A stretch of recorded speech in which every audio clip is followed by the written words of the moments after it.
Pembangunan di Ibu Kota Nusantara atau IKN Nusantara di Kalimantan Timur terus dikebut.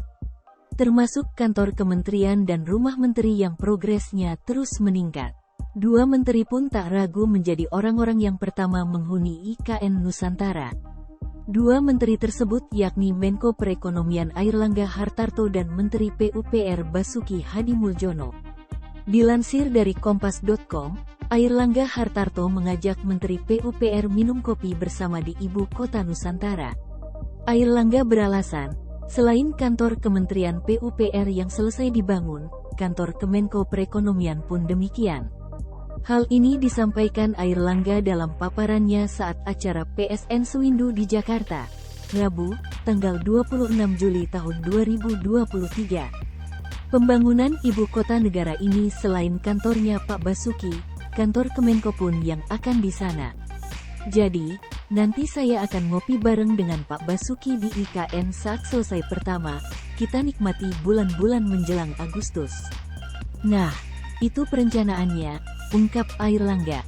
Senada dengan yang dikatakan Airlangga, Basuki mengatakan dirinya akan menjadi menteri pertama yang tinggal di IKN.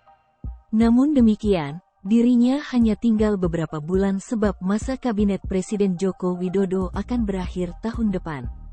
Kalau mau jadi model pelopor tinggal di IKN, daftar ke saya. Insya Allah saya akan menjadi menteri pertama yang akan tinggal di IKN. Walaupun mungkin cuma beberapa bulan, ujarnya. Dia menyebutkan, di IKN sendiri sudah ada tol Balikpapan Samarinda. Tol ini bakal menjadi modal infrastruktur untuk tersambung ke IKN. Adanya proyek jalan tol tersebut diharapkan waktu tempuh dari Balikpapan ke IKN hanya 40 menit. Tol Balsam di IKN sepanjang 99 km. Alhamdulillah, kita sudah punya modal yang akan nanti kita sambungkan ke IKN. Targetnya, dari Balikpapan ke IKN bisa kita capai tidak boleh lebih dari 40 menit, tutup dia.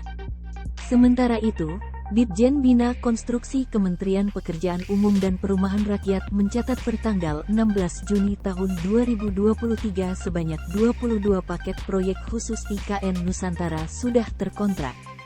Dirjen Bina Konstruksi Kementerian PUPR Rahman Arif Diena Putra mengatakan, 22 paket itu senilai Rp2,68 triliun atau 25% dari total 88 paket proyek senilai Rp8,46 triliun. Adapun 22 paket proyek yang sudah terkontrak ini kebanyakan dari sektor sumber daya air, bina marga, cipta karya, maupun perumahan. Sampai saat ini ada 88 paket pekerjaan IKN senilai Rp8,46 triliun Pagu Dipa atau Rp25,58 triliun Pagu pengadaan dengan status yang sudah terkontrak sebanyak 25% atau 22 paket senilai Rp2,68 triliun, ujarnya saat rapat dengar pendapat dengan Komisi VDP RI di Gedung DPR, Jakarta, Selasa, tanggal 21 Juni tahun 2023. Sementara, jumlah paket yang masih dalam proses tender sebanyak 40 paket senilai Rp1,64 triliun atau mencapai 45,5% dari total 88 paket.